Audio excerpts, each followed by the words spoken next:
Well, thanks, Brother Mick, and good evening, brothers, sisters, young people and friends. Well, what a subject we've got before us, and I'm sorry if the carbohydrate diet you just endured is going to slow you down. I won't be dancing on the platform like the last guy. This is a pretty standard sort of a presentation. Someone had to say it. Well, the problem this evening is not what to say, but what not to say. Because when you think about what's happening in the Middle East at present, well, let's just think about it. We've got a civil war spiraling out of control in Syria. We've got Saudi Arabia down south, across the border in Yemen, doing battle with the Houthi rebels in there. Israel, of course, has got its usual problems in the Gaza and in the occupied territories. And then there's ISIS. And there wouldn't be too many insurgencies around the world, not just in the Middle East, but even around the world, where ISIS is not somehow involved by alliance or involved directly. For example, places like Nigeria, Boko Haram have an alliance with ISIS, simply because ISIS is a Sunni Muslim rebel group. Any other Sunni Muslim rebel group around the world, when they watch the success of the campaigns of ISIS, is inspired to hold hands with them and form an alliance with them.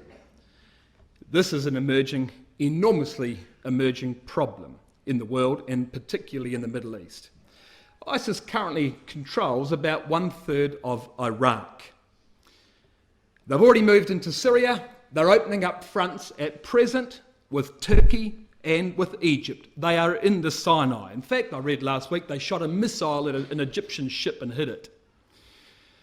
They've forged allies with rebels in Chechnya, in Libya, and as I say, in Nigeria. Jordan is busy arming the Bedouins in Syria and in Iraq in order to prevent themselves from being invaded by ISIS. But you know, the thing that sets ISIS apart from all other insurgent groups is this. They're a state. I mean, they call themselves Islamic State because they are a state. What's the point? The point is they have their own infrastructure. They own land. They have infrastructure, like dams across rivers. They own infrastructure like oil wells. They have farms. They collect income tax from the 10 million people in Syria and in Iraq, which are currently under their control. And they sell oil as an export. They fund themselves, therefore. Now, they might collect donations from elsewhere, but they can fund themselves at a rate of millions and millions of dollars per day. This is not just like Hezbollah, for example. On the 29th of June last year, ISIS proclaimed itself a worldwide caliphate. And the caliph of ISIS, their leader, is a fellow who calls himself Abu Bakr al-Baghdadi. That's not his real name.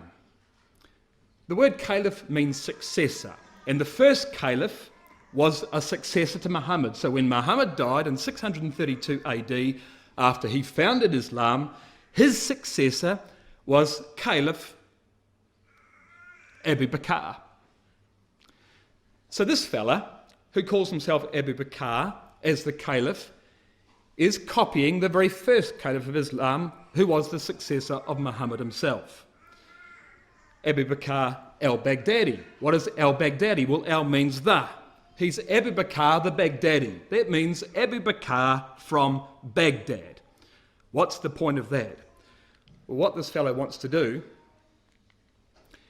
is recreate Baghdad like it once was. You see, at the height of the Abbasid Empire, now let's just roll things back. After Muhammad died, Islam was simply an Arabic religion. That is, in Saudi Arabia, where Muhammad used to live. Very, very quickly, over 150 years, Islam shot off and took over, well, an area like the orange area you can see on the screen there. Through the Rashidun Caliphate, followed by the Umayyad Caliphate, followed by the Abbasid Caliphate. By about 750, 800 AD, Baghdad was the centre of the world. Forget about the Roman Empire. Baghdad was the centre of the world. Trade between east and west of the continent of Europe went through Baghdad. They had their house of wisdom in Baghdad, and they were leading the world in mathematics, in science, and in medicine. The population has now swelled to 1 million. In fact, depending on the historian you read, it's suggested by some that Baghdad was the first city in history to get to 1 million people. These are the golden days of the Islamic Empire. The 1001 Arabian Nights happened in Baghdad in about 750 AD. You know the stories of Aladdin and his lamp, of Ali Baba and the 40 Thieves, of Sinbad the Sailor. You see, they were running the world from Baghdad in the 8th century. So that's what al-Baghdadi is trying to do. He wants a worldwide caliphate like there was in the glory days of Islam. That's the point. But despite that dream, despite the rhetoric, despite the violence that you see from these people, ISIS will be nothing more than a shooting star that will fly sky high like this and come crashing down to the earth. Blaze for a moment and then be expunged on the ground. It's a sideshow. It's going to be destroyed. It will never become the worldwide caliphate that it pretends it wants to be. And when I say destroyed, I don't mean by Christ at his coming. I mean by Russia.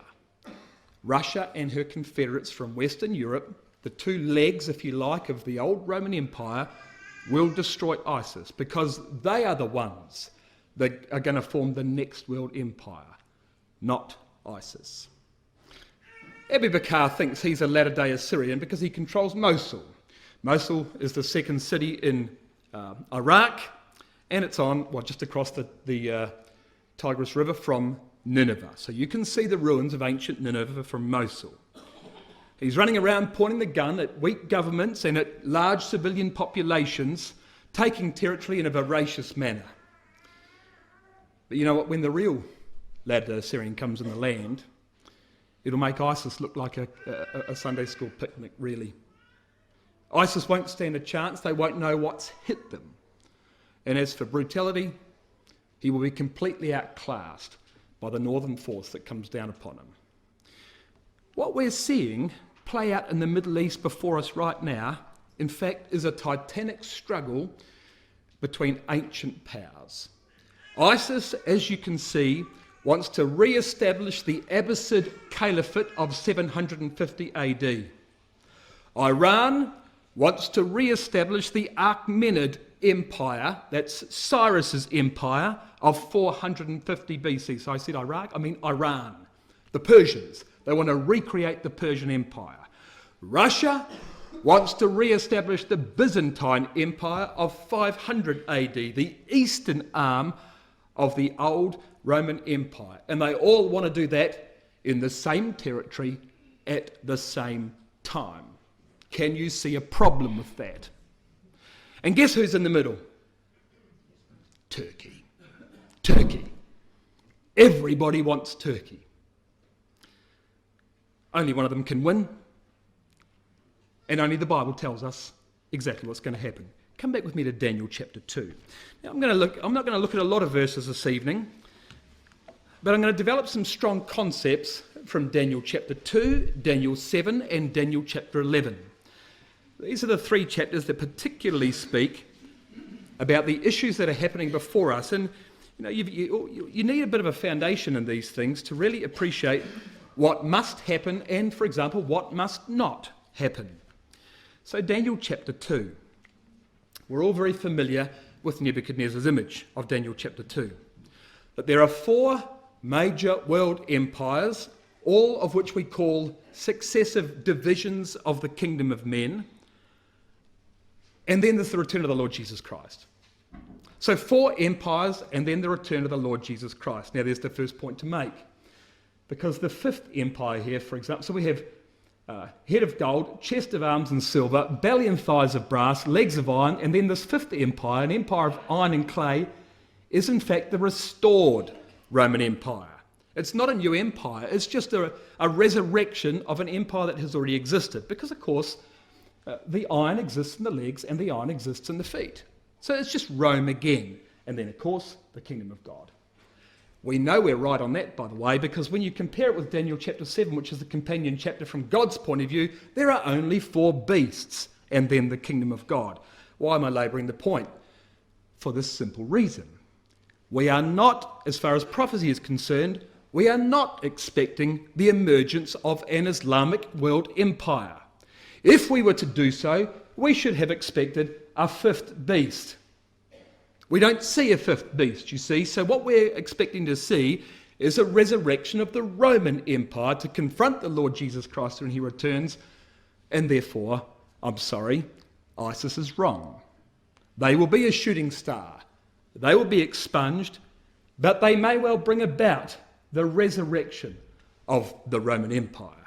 But they will never become the caliphate that they, in fact, aspire to. Daniel's very clear. 4 empires and then the kingdom of God. But there's a critical point to observe, and look at it in Daniel 2, verse 35.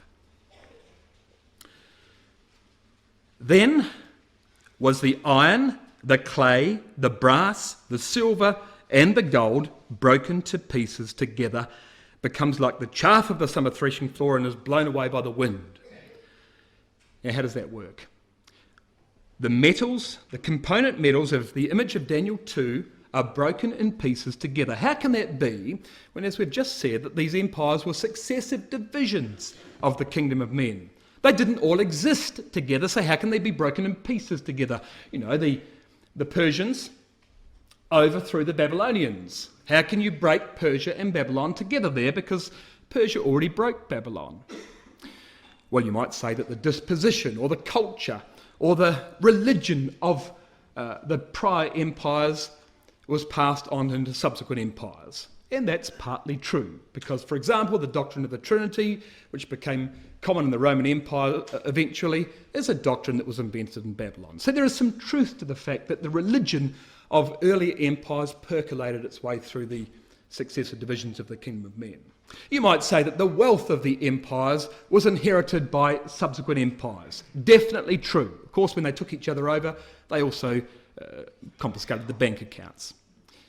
Our most common interpretation or application of that verse, however, is that in order for the image to be broken to pieces together, we would expect to see the combined territory of all of those empires assembled together and destroyed together.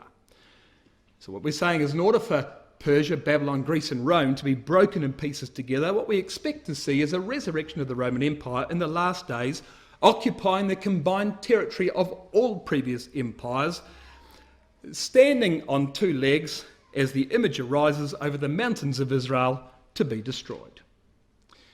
But there's a problem here. Here's Babylon. You can see the area that Babylon occupied. Persia takes over, and you'll appreciate that the area of the Babylonian Empire was in here. Greece takes over and pretty much confiscates the entire area of the Persian Empire in here. Rome takes over and doesn't take all of Greece. If I go back one slide, there was Greece all the way up. You know, Alexander the Great took his campaign to the Indus River in the Punjab. The Roman Empire finishes here in Jordan, a little bit into Babylonia, but clearly does not take all the territory of the previous Greek Empire. In fact, you know, Rome was divinely stopped from taking that particular area. Remember this story? Beware the Ides of March. What happened on the Ides of March? The Ides of March was a particular period of time in the month of March. From memory, I think it was between the 6th and the 15th. The Romans had a strange way of splitting the month into different portions. And in this approximately 10-day period of March, Julius Caesar in 44 BC was warned. I mean, there were various spectres on the horizon that might have resulted in his premature decease. He was warned to beware lest he doesn't make it out of the Ides of March. And he's reputed to have said on the last day, the 15th, that to the woman who said that to him, aha, we're at the end of the Ides of March. And she says, but we're not at the end. Well, of course, it was the 15th of March in 44 BC that his assassins came upon him. And the point about that, you see, is that there was a certain urgency about the assassination of Julius Caesar. They had to do it then. Why did they have to do it then? Well, because on the 18th of March, Julius Caesar was leaving Rome to begin the Parthian campaign. He was going to take all that area, that eastern area of the Greek Empire that the Romans had hitherto failed to capture. But God said no. And so he dies 3 days before leaving town. Rome never ever did take what this part here is in fact called the, if you like, the old Seleucid Empire. It never ever really did take the Seleucid portion of the Greek Empire that it overthrew. Trajan in AD 115 in fact did go into Parthia. He captured the capital city, which was Ctesiphon. He held it for a year or two. Trajan died in 117 AD. Emperor Hadrian took over. He gave it all away and said, forget it, it's too hard, and withdrew the border back to Jordan. They never took, and certainly never kept, that portion of the Greek Empire that they overthrew. So it's not true, you see. It's not true that every empire took all the territory of the previous empire and then some, because Rome never succeeded in doing that. But here's the interesting point. Now come to Daniel chapter 7. Because though Rome didn't achieve it in the 1st century BC or the 1st or 2nd century AD, she will do it yet. Daniel chapter 7 verse 7, look at this. So we have 4 beasts, as you know, in Daniel chapter 7. Verse 4, the lion. Verse 5, the bear. Verse 6, the leopard. Verse 7, the great and dreadful 4th beast. And these are the 4 divisions of the kingdom of men: Babylon, Persia, Greece, and Rome. So we're talking about the Roman Empire in verse 7 of Daniel 7. After this I saw in the night vision, says Daniel, behold, a 4th beast, dreadful and terrible, and strong exceedingly. He had great iron teeth, and he devoured and brake in pieces and stamped the residue with the feet of it. Well, what did he devour and break in pieces? Well, the Greek Empire, of course, the empire he overthrew. What did he stamp with his feet? What was the residue that he stamped with his feet? Well, of course, the Greek Empire. But he didn't, did he? He didn't stamp it with his feet because he never took the entire Greek Empire. But he will. He will yet stamp the Greek Empire with his feet. And we are waiting, you see, for Rome to capture the residue of the Greek Empire. To do what Julius Caesar failed to do what Emperor Trajan failed to do. To conquer the Seleucid Empire, that division of the Greek Empire rolling all the way out into Babylonia, that is Syria, Iraq, Iran, Afghanistan, that division of the Greek Empire that he has never yet taken. He will one day take the residue of the Greek Empire and stamp it to death. And that's the story of Daniel chapter 11. You see, now, don't go there just yet, because I want to make another point about Daniel 7, but that's the story of the Roman Empire that's explained in Daniel chapter 11, which was our reading. Now, another observation on Daniel 7. Look at verse 7 again. What does he stamp this residue with? What does he use to break in pieces? Well, it says, there was in the night visions a 4th beast, dreadful and terrible, strong exceedingly. He had great iron teeth, and with those teeth he devoured and brake in pieces and stamped the residue. So he's got great iron teeth. And we have an additional detail told us in verse 19 of Daniel chapter 7. Then I would know, Daniel says, the truth of the 4th beast, which was diverse from all the others, exceeding dreadful, whose teeth were of iron, and his nails of brass, which devoured and brake in pieces and stamped the residue. So not only does he have iron teeth, he's got brazen claws. Now, what would you make of that? I mean, how can you have an empire, a Roman empire of all, that's an empire of iron and an empire of brass? You will remember from Daniel chapter 2 that the Greek Empire was the brazen empire and the Roman Empire was the iron empire. So what do you make of the fact, therefore, that the Roman beast in Daniel chapter 7 is a beast comprised of iron and brass? Well, the point is, you see, when Constantine finally became sole emperor of the Roman Empire in 324 AD, he moved the capital from Rome to Constantinople.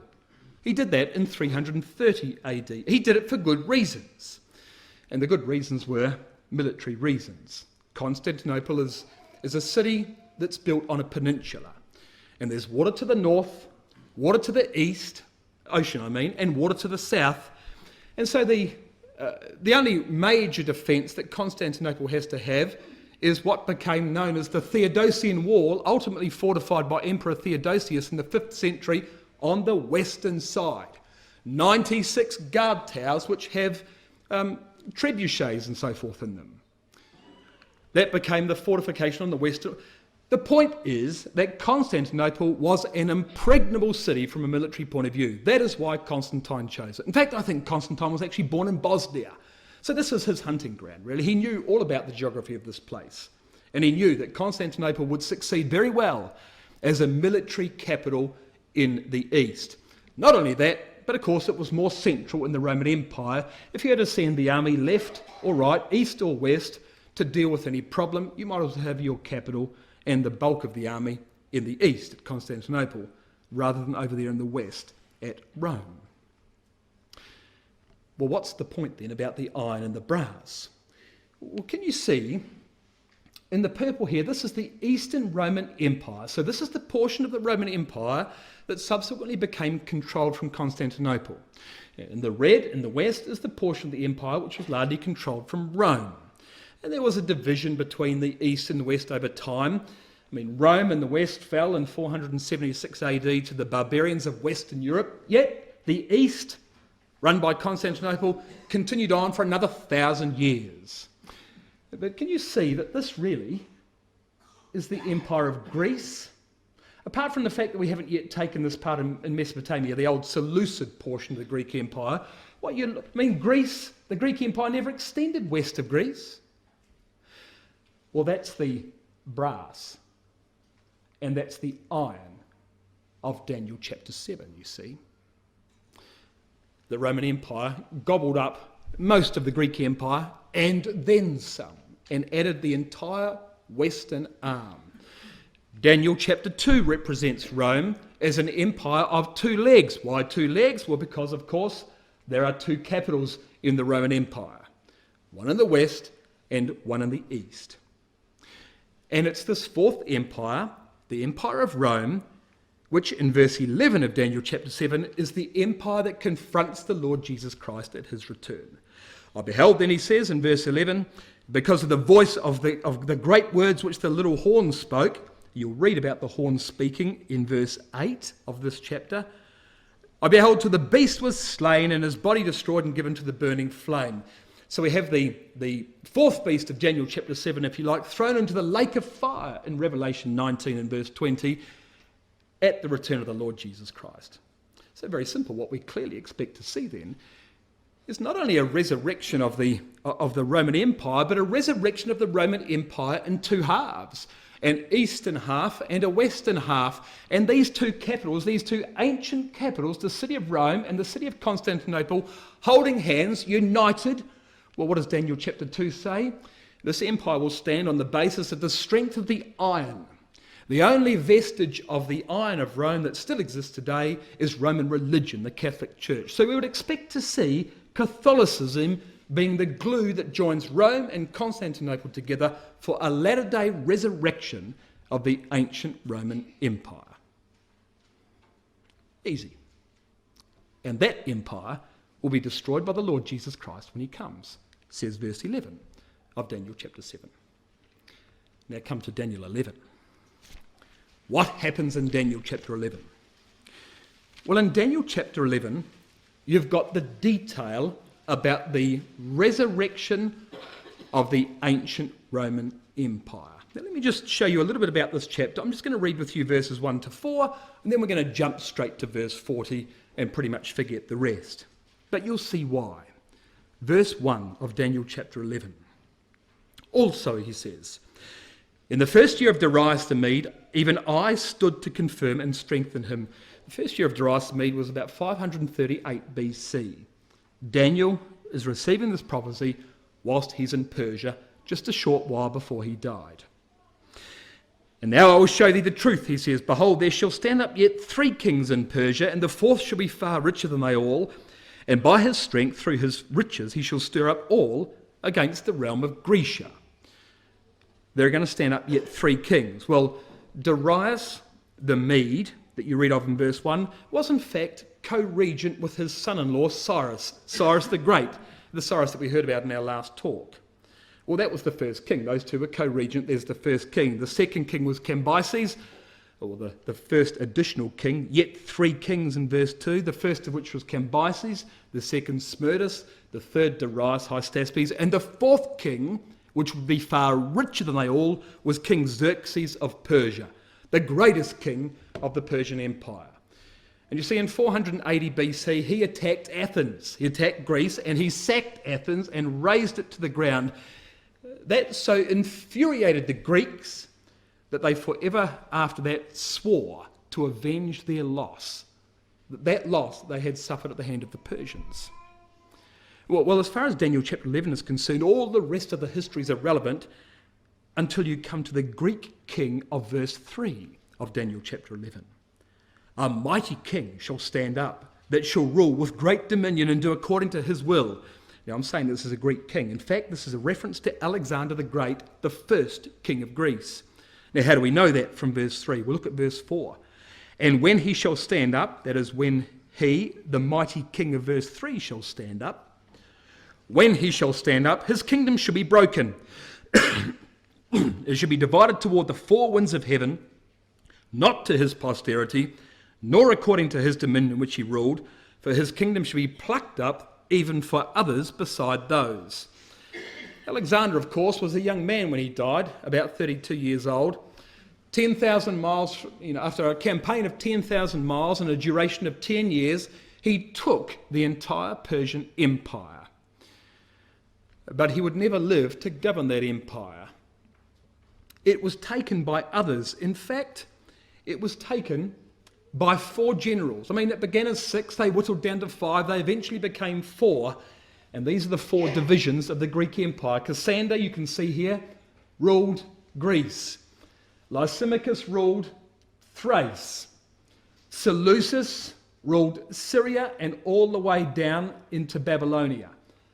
And Ptolemy Soter ruled Egypt. They were the 4 divisions of the Greek Empire. So you see, in Daniel chapter 7, you read of a leopard with 4 heads and 4 wings. In Daniel chapter 11 and verse 4, you read of the 4 winds of heaven that this empire would be divided amongst. This is the Greek Empire. And of these 4 divisions of the Greek Empire, only 2 are important in the context of Daniel chapter 11. Daniel calls them the king of the north and the king of the south. Seleucus Nicator became the king of the north. That is the first, after Alexander's death, the first king of that territory you see in yellow. And Ptolemy Soter became the first king of the south, north and south with relation to Israel. And you notice the maps try to include a detail here. Look what's happened to Israel. Sometimes it was control of the king of the south, and sometimes it was in control of the king of the north. And the king of the north and south waged war against each other over the territory of Israel. That's why these 2 kings, as far as Daniel is concerned, are the only significant features of an empire which in fact had 4 kings.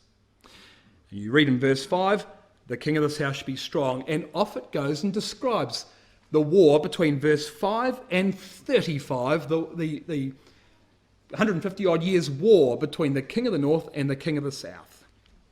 Now come to verse 36, because when you get to Daniel chapter 11 and verse 36, you have a change. A major change. In verse 36 it tells you that the king shall do according to his will and shall exalt himself and magnify himself above every god. Which king? The king of the north or the king of the south? Neither. Just the king. What's it telling you in verse 36? Well, the Roman Empire has taken over. And Rome, of course, ruled all of this region under one king who lived where? There, at Constantinople. You'll see the little word Byzantium. One king ruled all 4 divisions of what was the Greek Empire. Oh yes, we haven't got to it yet. He didn't take all this land here. We'll come to that later. But you can see one king, and therefore the king, is the Roman king the king who lives in Constantinople is the king, in fact, who now controls the area of the king of the north and the area of the king of the south, and he is a Roman king. So there's the...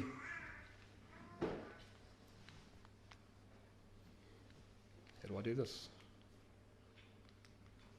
I've broken it.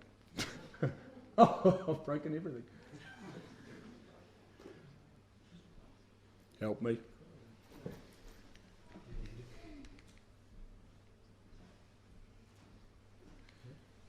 Yep, that's... Battery? What did you do to it, Steve? I don't know. There was a plan. Oh. I'll keep pressing. That's right. Just keep talking, man. I know you... Okay. What shall I say now? Okay, so there's the point is, you saw the Greek Empire. The Greek Empire was the purple section, now controlled by a king from Constantinople, the king of Daniel chapter 11 and verse 36. Well, time progresses. Rome in the west falls in 476 to the barbarians of Europe. Thank you very much. Let's see if he did anything good. He did. Rome in the west falls. In Eastern Europe, however, no one could take it. Constantinople was impregnable. Well, of course it was. It was the military capital. It was chosen for that specific reason that it was impregnable, you see. City built on a peninsula. Water on three sides. The western wall heavily fortified. And things would continue for the next 1,000 years just like that until 1453. Now, by 1453, you see, gunpowder had made its way into Europe from China. And in 1453, Constantinople fell to the Turks. And the siege is legendary, the siege of Constantinople. You can go and look at it on Wikipedia, you can read it.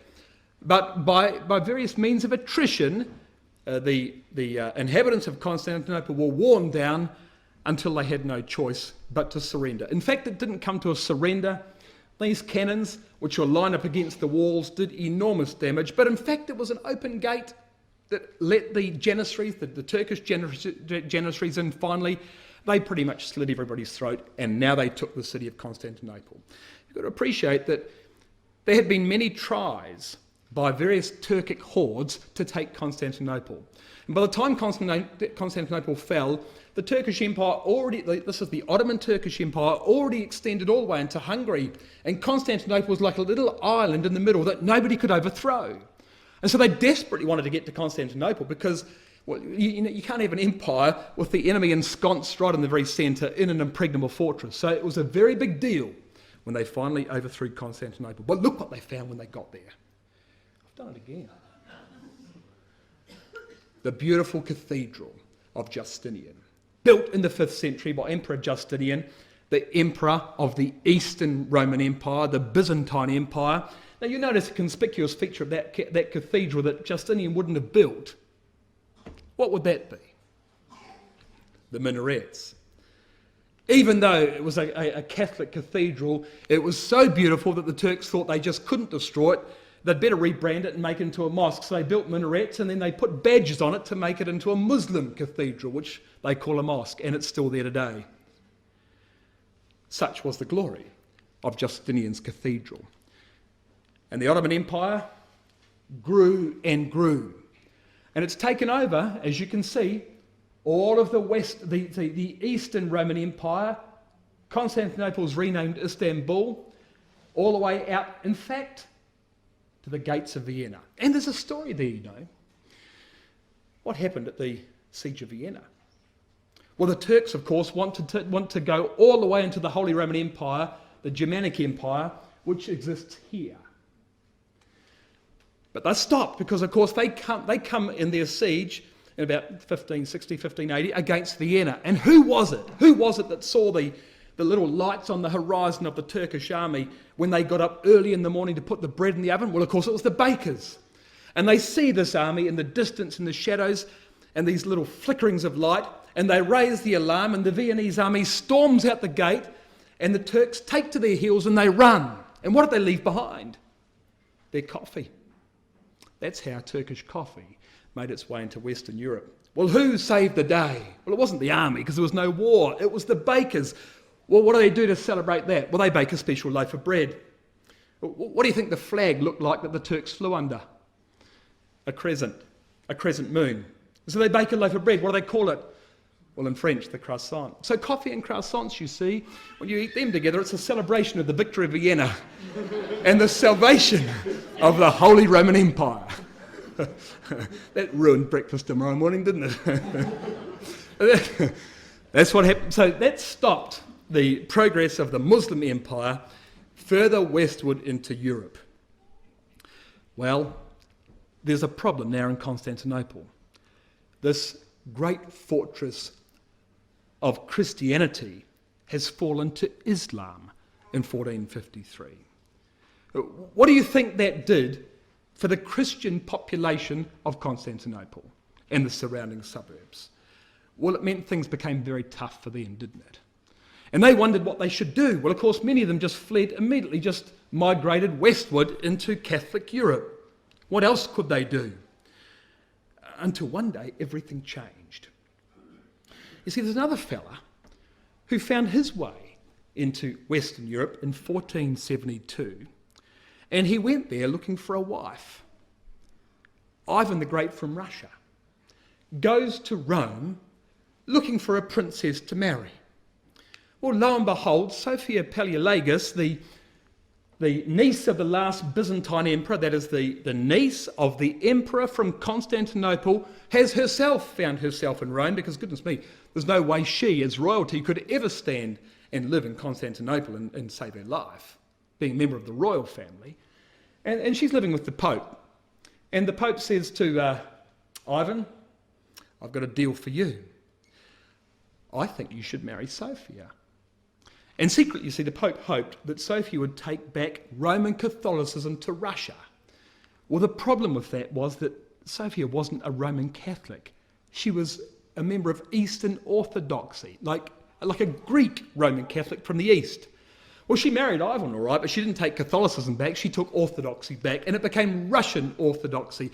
But this was a turning point, you see, in world history, because now there are three Romes. Rome in the west, Rome in the east, and Rome in the north. No, I'll do what the last speaker did. Think about Daniel's image. Sorry, the camera. Think about Daniel's image.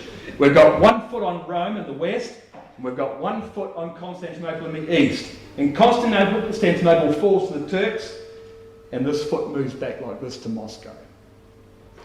Can you see, therefore, that Daniel's image has still got two legs, but the left leg, as I made the point then, the left leg has changed location from Constantinople to Moscow. And that the day's going to come when that leg takes itself off Moscow and plants itself back on Constantinople. Could you see that being remotely likely from an historical point of view? Remotely likely when all the art, the culture, the learning, the philosophy of Constantinople immediately migrated to Moscow following their queen? Highly likely. Highly likely. So would you say Russia has an interest in Turkey? Would you say that from an historical point of view, Russia has a military interest in overthrowing Turkey and removing the influence of Islam? You know, when Constantinople, or Byzantium, migrated its culture and learning up to Moscow, it didn't just take the culture and learning, also took the flag.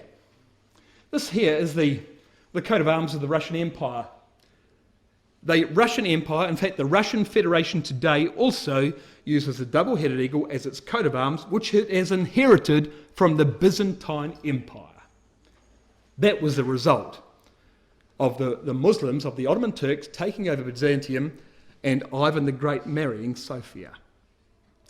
Well, this is what National Geographic said about that. Since claiming the Byzantine birthright, Russia has looked possessively, obsessively south. Now, what does it mean that Russia's got the Byzantine birthright? It means she was born in Byzantium. It means she was born in Constantinople. That's what it means, says National Geographic.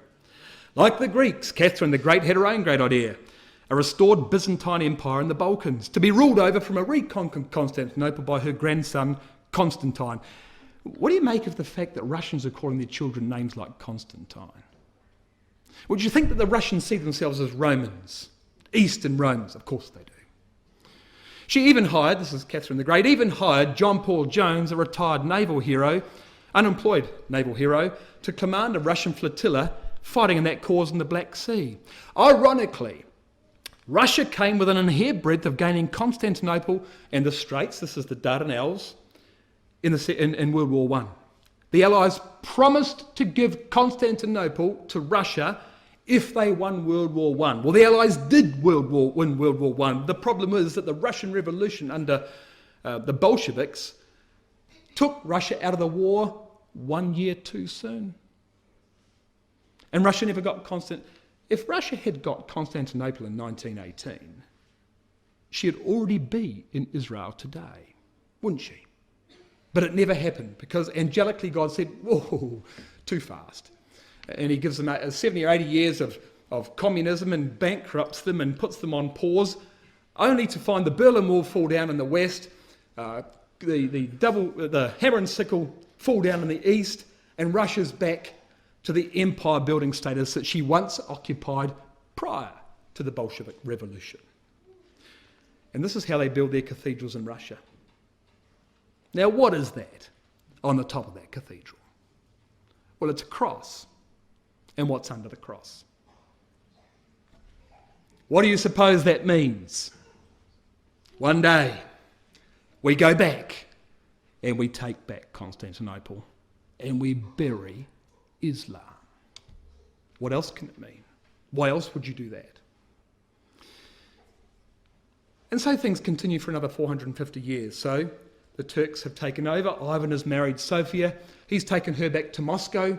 The Russians have got a dream, but nothing happens. Oh, they try a Crimean War. They try another Crimean War, but the French and British empires are too powerful. And Russia, though she tries to come into Turkey, she can't quite manage it. She even tries invading Afghanistan. I'm not talking about in 1980. She tried twice before 1980, and she's rebuffed either. She's tried and tried and tried to come into the Middle East, but she can't quite make it, you see. And then history changes course again. For about 100 years prior to World War I, the Turkish Empire had been struggling. I mean, Turkey was called the sick man of Europe because, as you found, bits and pieces of Turkey's extremities keep dropping off. And the empire is shrinking. And it poses what everybody calls the Eastern question. When Turkey goes, who's going to occupy the void left by Turkey? Who's going to be the empire in the East when Turkey finally dies? Because die she will. Well, World War I begins. Russia and Britain both declare war on Germany. And now Turkey's caught. Because in the years prior to World War I, Russia had tried to attack Turkey, and Britain, remember the Light Brigade, Britain had helped Turkey against Russia. So now Turkey's got a problem. And the problem is, does she love Britain more than she hates Russia? And therefore she'll join the Allies. Or does she hate Russia more than she loves Britain? Because Britain and Russia are on the same side. Does she hate Russia more than she loves Britain? In which case, she'll join the Germans. She joined the Germans. That immediately makes Turkey an enemy of the British Empire. Britain attacks Turkey and fails terribly at Gallipoli. So what does Britain do? She retreats back to Egypt, which at that time was a British protectorate. She drives up Palestine and takes mile after mile after mile of territory off the Turkish Empire. And the Turkish Empire, as we found, dries up. So here's Britain. She tries to land here in the Dardanelles and fails. So she comes down here to Egypt and drives up the Palestinian coastline and takes all of that territory and dries up the Ottoman Empire back to what we know today as Turkey. And do you want to see that in Bible prophecy? Daniel chapter 11, verse 40. At the time of the end, shall the king of the south push at him. Now, who's the king of the south? Because, as you'll recall, we've left the king of the north and the king of the south long behind, and by the time we get to verse 36 of Daniel 11, we're just talking about the king, the Romans. But by the time you get to the 20th century, of course, the Roman Empire has fallen. And we're back to the king of the north and the king of the south in verse 40. Well, who's the king of the south? Well, the king of the south was this ancient Ptolemaic empire, this fourth division of the Greek empire. In short, the king of the south is a foreign occupier in control of Egypt. You want to see the proof of that? Look at verse 42. He shall stretch forth his hand also upon the countries, and the land of Egypt shall not escape. Why doesn't it say the land of the king of the south shall not escape? Why does it say the land of Egypt shall not escape? Well, because you see, the king of the south is Egypt under the control of a foreign power. In 1956, Britain left Egypt, and Egypt became an independent. She had self-determination. She just became Egypt again. So the Egypt that you read of in verse 42 is Egypt governing itself. The king of the south you read of in verse 40 is Egypt under the control of a foreign power. In this case, not the Ptolemaic Empire of Greece, but the British Empire. And the British Empire of verse 40 pushed at him. Who's the him? Well, the him, look at verse 40. You'll see the word him, verse 39. He. All the way back to verse 36. The king shall do according to his will. The him of verse 40 is the king of verse 36. The him of verse 40 is Constantinople. What happened in World War I? Britain went from Egypt and pushed at Constantinople and dried up a good portion of the Ottoman Empire. Well, then what happens in verse 40? And the king of the north shall come against him like a whirlwind. Well, you see, that hasn't happened. We're sitting right now on the colon of verse 40. The king of the south, Egypt under the control of a foreign power, has pushed at Turkey, or at the Turkish Empire, and dried her back up to Turkey. We're waiting for the day when the king of the north, now who would the king of the north be? Well, he would be the foreign power in control of all this territory here. Syria, Iraq, Iran, Afghanistan. The ancient area of the Greek Seleucid Empire. That area there that I just showed you, under the control of a foreign power, is the king of the north. So that area is going to be come under the control of a foreign power, and then it is going to push at Turkey. There it is, perhaps more clearly. Here's the king of the area of the king of the north. That area has got to fall to a foreign power. Well, who will before it pushes at Turkey? Who will the foreign power be? Well, we know because we compared Daniel chapter 11 with Ezekiel chapter 38, and we say, well, how about that? Daniel 11 and Ezekiel 38 speak about the same geographic origin, the same hostile intention to invade Israel, the same time period of the conquest, be it the time of the end or the latter days, the same choice of military vassals. Libya and Ethiopia are both mentioned in both chapters. The nature of a sudden interruption, the coming of Christ, and the ultimate defeat of Gog upon the mountains of Israel. Daniel 11 and Ezekiel 38 are talking about the same battle. But Gog in Ezekiel 38 is presented as the latter-day Assyrian, whereas in Daniel chapter 11 he's presented as the latter-day Greek. That's the difference you see between these two chapters. What should we expect to happen then? Well, what we must expect to see is that Russia, by fair means or foul, is going to find herself in control of the ancient Seleucid Empire. And having got control of that empire, then she's going to invade Turkey, because Russia will attack Turkey after she has become the king of the north. That's what Daniel 11 verse 40 says. So Russia takes this area here, then she attacks Turkey, and then she comes down through Palestine into Egypt, and then back to Jerusalem to plant the tabernacle of her palace between the two seas, in the glorious holy mountain, as Daniel says. So there's the blueprint for Armageddon, at which time, of course, Christ appears, having judged the household, and destroys Gog upon the mountains of Israel. That's the story of Daniel chapter 2, 7 and 11. That's what the future holds. Now, let me show you something else. So Britain goes and she dries up Turkey, or the Turkish Empire, back to Turkey. And now Britain's in control of all this territory. Actually, Britain and France between them are in control of all this territory.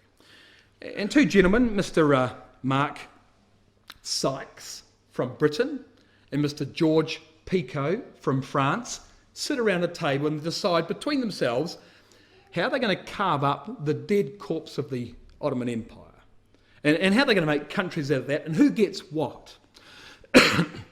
And the reputed conversation went something like, Picot turns to Sykes and says, you know, Mark, I should like to draw a line between the E of Acre and the K of Kirkuk. I'll take the north, you take the south. Because French influence is predominant here and British influence is predominant there. What do you say? Deal. Just about did it again. Deal. And between these two, if you like, colonial powers, they carved up the Middle East. Here was the problem. Here's the border of Iraq today. No concern whatsoever for tribal, religious, or ethnic boundaries. We have drawn arbitrary borders on countries in the Middle East. After the fall of the Ottoman Empire, we have set the place up for an explosion. 100 years ago, in 1916, a year or two before the war finished, that's what the French and the British did to the Middle East. Completely unsustainable and destined to fail. Absolutely destined to fail. Well, in the 1920s, Britain and France ruled that area with an iron fist. They were very powerful empires, and they brutally enforced those borders, so it maintained control. By the 1950s, Abdel Nasser turns up in Egypt and he inspires the entire Arab world with the prospect of a great Arab empire. And so the borders were tolerated. By the 1970s, dictators arose all through this region and ruthlessly suppressed any opposition in the population. So disputes, religious disputes, ethnic disputes, they were eliminated. And then it happened. Now, to think about it like this. Yugoslavia under Tito. So after the Second World War, very much the same thing happened in Yugoslavia. You get all these different ethnic groups and different religious populations, you stitch them together in one country called Yugoslavia. What happens when you take away the point of a gun from Yugoslavia? Civil war. Serbs, Croats, they go at it. Because you have Roman Catholicism, Eastern Orthodoxy and Islam all combined in the melting pot, and everybody wants to recreate their own empire, the borders being the greatest extent that their empire has ever been in history. Well, then it happens. And America gets involved. Bin Laden finally said, we've had enough of the Sykes-Picot Agreement. Look what you have done to us for 80 years since the First World War. It hasn't worked. And so Osama bin Laden fires his jet planes at the biggest Western target he can find, New York City. Well, it doesn't take long, does it? And George Bush immediately sends soldiers in. He goes straight to Afghanistan and then goes looking for weapons of mass disappearance in Iraq. Almost found them, but not quite. And Bible students across the Brotherhood said, I don't believe it. We've just seen two of the big four nations destroyed from the ancient territory of the King of the North. How long can it be before Iran wants a bomb and Syria is found to be hiding Iraq's weapons of mass destruction and armies go in there too and take the whole place, and all of a sudden we have resurrected the ancient King of the North and put her under the control of a foreign power? Well, that was back in 2003. 10 years went by. America doesn't attack anybody else. They try to extricate themselves from the problems they created in those two countries. And they decide that the remedy for the Middle East is to install a Western-style democracy in Iraq and Afghanistan. Well, let me tell you, that will be an unmitigated disaster.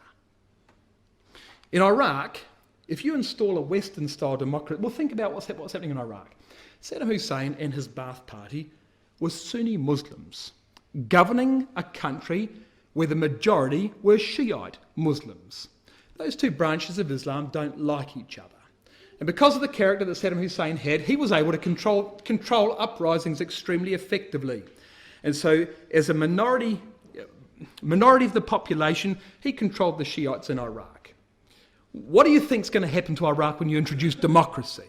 Well, of course, the government's got to change. It's got to go from a Sunni government to a Shiite government because the majority of the population in Iraq are Shiites. Think about it like this. The blue are Sunni and the green are Shiite. The blue peas are Sunnis in government and the green peas are Shiites in government. What America created after 2003 was a corridor of Shiite power. It was broken when Iraq, which is a Shiite country, was governed by a Sunni parliament. No longer. We've got a corridor of Shiite power in the Middle East. What do you think that means to Iran? We can reform an empire. Which empire shall it be? I know. The old Persian Empire. The Achaemenid Empire of 450 BC. That's what Iran's trying to do. So she'll go and destroy ISIS. Of course she will, because ISIS is Sunni. She'll destroy anything. She'll fight proxy wars in Lebanon, in Yemen. She wants to percolate Shiite Islam throughout the Middle East in order to recreate an empire that she owned 2,500 years ago. That's what's happened as a consequence of a change in government in Iraq. And this al-Maliki government in Iraq immediately goes and makes the Sunnis second-class citizens. So now the Shiites control the country. They make all the Sunnis second-class citizens. They've got a few scores to settle about what happened under the Saddam Hussein regime. The government troops are now ill-equipped to deal with uprisings because they don't want to keep killing their brothers. The Sunnis in Iraq, particularly in the north of Iraq, uprise against the Shiite government. A civil war begins. The government troops flee. What happens? ISIS takes over as a Sunni insurgency in Iraq. They began to be called ISIS, Islamic State of Iraq and Syria. They changed their name to ISIL, the Islamic State of Iraq and the Levant. They have an aspiration to take the whole of Palestine. Now they're just called IS, Islamic State, because there is no restriction on their borders. And when they took the city of Mosul, let's go back, Mosul's here, the second city of Iraq, Reuters tells me they inherited 2,300 Humvee armoured vehicles, at least 40 M1A1, this is Abrams tanks, modern US tanks, 74,000 machine guns, as many as 52 howitzer mobile gun systems, plus small arms and ammunition, and helicopters. So ISIS takes Mosul and immediately equips themselves as a modern army. The Americans gave these weapons to al-Maliki to keep control of his country. He didn't know how to use them, now ISIS have got them. Well, what do you think they're going to do? 2,300 Humvee. This is quite a large army, and they can afford to buy more because they export oil. Where will this end, do you suppose? That's where they want it to end. This is ISIS's publication. That's the empire. They want to create the Islamic Empire of 750 AD with Baghdad at the centre. Can you see we have a problem in the Middle East? We've got the Sunnis wanting to create an empire which once existed, ISIS. We've got the Shiites, Iran, wanting to create an empire which once existed. We've got the Russians, Byzantium, wanting to recreate an empire which once existed. All in the same land, all at the same time. That's a problem. And here's a bigger problem. Dear Mr. Putin, in a video obtained by Israel National News, an ISIS fighter at a Syrian military base that they took over warned Russia that they will liberate their lands. That is to say, ISIS is saying they will liberate Russian land. Vladimir Putin, these are the Russian planes that you sent to Bashar. So Russia, of course, is sponsoring Bashar al-Assad so that he stays in power in Syria. Assad is linked to Shiite Islam, which is the same as Iran. And Russia supports that particular brand of Islam. So Russia is against ISIS. She sends weapons into Syria to support the Assad regime. ISIS goes and captures those weapons and says, Putin, we're going to send them back to you. God willing, they say, we'll take these weapons back to your own turf and liberate Chechnya and the Caucasus. Your throne is being threatened by us, the militant said in a video dated August 31. This is unmitigated folly. So here's ISIS saying to Putin, we're going to come and get you. We're after you, Mr. Putin. Well, I don't know about you, but all I see about Mr. Putin is that he would not be intimidated by that. He would probably be made angry. Not only that, they're going to attack Rome. Following the capture of, you read it for me, Gardabia Air Base near Sirte in Libya on May 29 this year, the Islamic State has renewed its threat of attacks against the Italian capital by air. Okay, so you tell me what would happen if Islamic State was to fly a commercial jet airliner 700 miles, about an hour and a half, 700 miles from Libya into the Vatican. That's what they want to do. And they published their propaganda material, not in this picture, but in other pictures you can find, where there's an Islamic State flag flying on the top of the obelisk, the pillar, in St. Peter's Square. These idiots are threatening the two capitals of the Roman Empire. Moscow, you understand, we moved the left leg of Daniel chapter 2. They're threatening Moscow. They're threatening Rome. Italy, you understand, is bearing the brunt of all the refugees fleeing from North Africa. Italy is the closest place for these people to get to on their boats. Italy's worried about the fact that they're not all refugees. They're mercenaries, pretending to be refugees. And we bring them ashore and give them sanctuary in the EU. We're worried when we hear things like this about what they're really here for. Europe's got a problem. But what do? Let them drown in the water? There's children there. Well, it doesn't matter to ISIS. There's a goal here.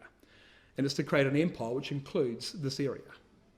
And they say, we're coming after Moscow and we're coming after Rome.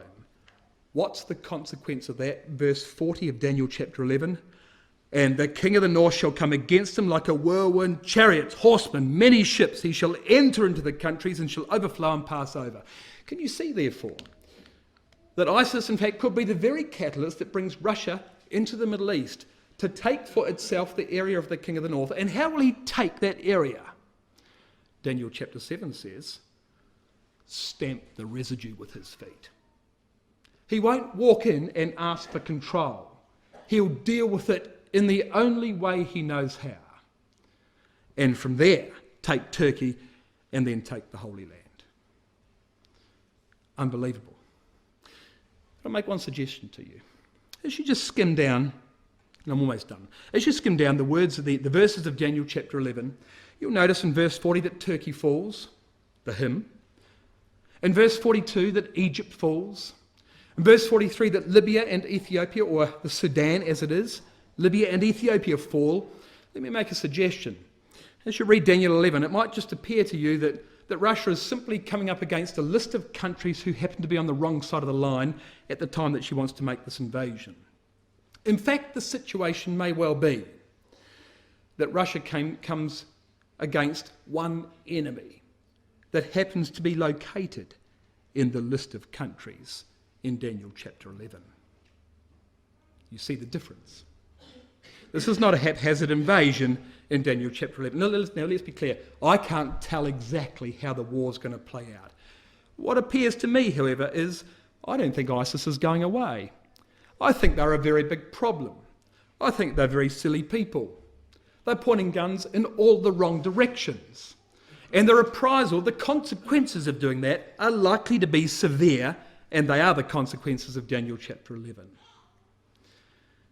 And this is significance for us, you see, because this leads to the Battle of Armageddon, which we know from Joel chapter 3 is the judgment of the nations. Daniel 12 verse 1 says, at that time, that is the time of the end of verse 40 of Daniel 11, at that time shall Michael stand up, the great prince which stands for the children of thy people. There shall be a time of trouble such as never was since there was a nation. And at that time thy people shall be delivered, every one that shall be found written in the book. So at this very time we have the judgment of the Gentiles at Armageddon. We have the judgment of the household at the judgment seat of Christ. I don't know about you, brothers, sisters, young people, but it doesn't appear to me as though we've got all that much time left. And I don't have any time left, so I'll just make one point. 1 Corinthians 11 and verse 31 says, if we would judge ourselves, we should not be judged. Judgment's coming for the Gentiles. Judgment's coming for the household. Now is the time for self-examination, because Christ is coming.